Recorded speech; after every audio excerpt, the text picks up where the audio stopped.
Die hier zu erwerbende Zweizimmer-Terrassenwohnung befindet sich in Niedernhausen. Das Objekt verfügt über eine Einbauküche.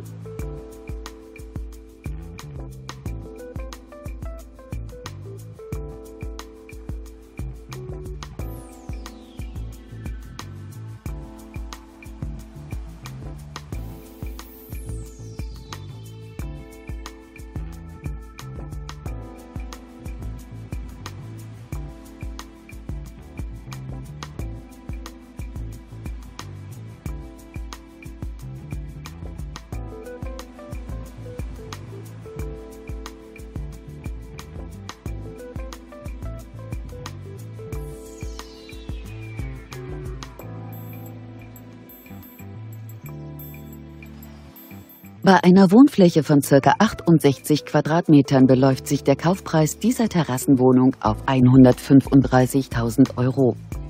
Für weitere Informationen stehen wir Ihnen unter eingeblendetem Kontakt gern zur Verfügung.